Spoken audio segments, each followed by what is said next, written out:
I look back and think of all the people that came before me and people that are going to come after me. One of the first ones I think of is Fred Evans. He was the first Black national champion. He won 100 breaststroke back in the 70s. Enith Brigitha was the first person of color to win an Olympic medal in the Olympics. I could think of Byron Davis, one of the best 100 butterflyers in the late 90s and early 2000s. Sabir Cullen has been obviously a huge role model for me, someone that I've got to build a very close friendship, especially as I've gotten a little older. Simone, Leah Neal, Marissa Karaya McClendon. She made the Olympics team in 2004, and I was actually at that Olympic trials as a little kid, and so I got to see that in person. So that was really cool because that was the first time I felt like, somebody that looked like me went out there and did something that, a lot of people think, can't really be done. And so that was a surreal experience. Seeing the success that Reese, Cam Murphy are having, it makes me happy.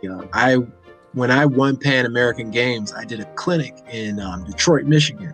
One of the kids at my camp, and one of the kids at my camp was Cam Murphy. And so it's crazy. Like, you really get to see the difference that you make when you do this for long enough. Guys like David Curtis, whenever he blows up, I always shoot him a little message like, keep going, young blood, just keep working. Mm-hmm. And it's good to just have that sense of community. And that's something that I feel like in a sport where, Black people maybe didn't have, access at the early times. I think back to like my dad. My dad was born in 58. And so, not to rain on the parade, but in the 60s and 70s, pool access was not all that inclusive for people of color.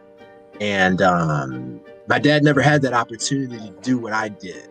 And so that kind of was something that always really bothered me, just because I really felt like, why couldn't someone that I love get to even have that opportunity? And that's it's sad, but at the same time, the only thing we can do to make it better is just by providing more opportunities for the next generation of kids, continue to show them that this is something viable. This is something, you're not going to be an NBA player or NFL player. You're not going to bag $100 million contract swimming. I wish you could, but you can go to college, you can go get a college scholarship, you can swim professionally, you can travel the world, you can do all types of things with this that you might not think that you can, and you can come from anywhere. That's the main thing I always wanted to kind of emphasize with this sport, and at least I feel like my journey kind of emphasizes that. I didn't grow up with a silver spoon in my mouth or anything like that, but I had a lot of success in a sport where people think that you have to be from a country club background to do.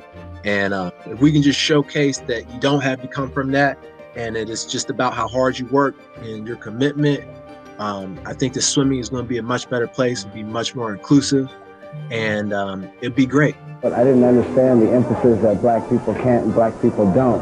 I was just another person there walking, talking, trying to do the same thing everybody else was, and that was to win.